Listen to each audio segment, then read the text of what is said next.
तर नमस्कार मंडळी, मी तुमच्या सगळ्यांचा लाडका राज आणि स्वागत आहे तुमचं आजच्या नवीन ब्लॉगमध्ये. तर मंडळी, सुखाचे दिवस संपत आलेत, म्हणजे संपलेतच. आज आमच्या गावचा शिमगा संपणार आहे, कारण आज आमच्या पालखीचं शिंपणं आहे. तर आता पुन्हा वर्षभर वाट बघावी लागणार आहे सगळ्याची, पण ठीक आहे, चालायचंच. चला आजचा दिवस बघूया.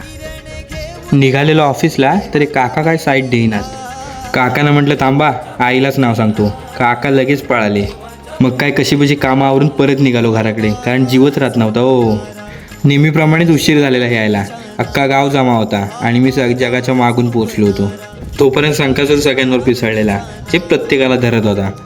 आता म्हटलं आपण काय सुटत नाही काय, देवळात पोचेपर्यंत 20-25 फटके पण खाऊन झाले.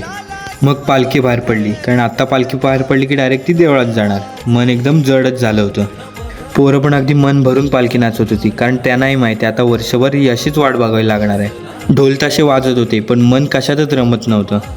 कुणकुण फक्त एकच लागली होती मनाला, कारण सुखाचे दिवस तर संपलेच होते. म्हटलं काय होईल ते आज मन भरून बघून घेऊया.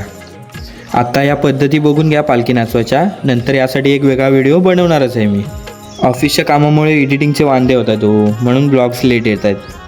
पण ठीक आहे, मी तर ट्राय करतोच आहे. होईल हळूहळू होऊन जाईल. दादाचे फोटो घेतले संकासुरासोबत, म्हणून संकासुराने दादाला पण पकडला. म्हणतो चल फोटो काढलेस ना, पैसे दे चल. कसं आहे, हे संकासुराचे जे पैसे जमा होतात ना, ते आम्ही आमच्या देवळासाठी वापरतो. चला, अशा तऱ्हेने दादाला फाईन बसलेला आहे. आणि भाई हा छोटा घाबरला होता संकासुराला. संकासुर जसा त्याच्याकडे बघत होता तसा तो लांब पळत होता. मोबाईल तर 2दा-3दा खाली पडून झाला. पालखी एकदाची पोचलीच देवळाजवळ, मग तर काय मन अजूनच जड झालं सगळ्यांचंच.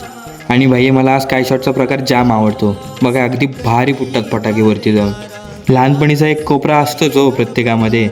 आमच्याकडे पालखी देवळात पोचली की अशी पद्धत असते, पालखी अशी झुलवावी लागते. आणि या सगळ्या गोष्टी आम्ही मन लावून करतो. मग काय चालू झाली शेवटची थाप. ही आता झाली की परत वर्षभराने पुन्हा देवळात थाप होणार. मग काय खेळांनी पण देवाला राम केला. भाई या संकासूर अजून पण सोडत नव्हता पोरांना, जेच चोपट सगळ्यांना. अरे म्हटलं भाई बाज पाठ सुजली आमची. मग काय सगळी वेळ होते देव वगैरे बाहेर काढायची. मग मी आणि मित्र नेहमी दरवर्षी इथे थांबत असतो यासाठीच. कसं सगळ्या पद्धती समजतात हो. मग काय सगळ्या देवानं मन भरून बघून घेतलं आणि आलो घरी.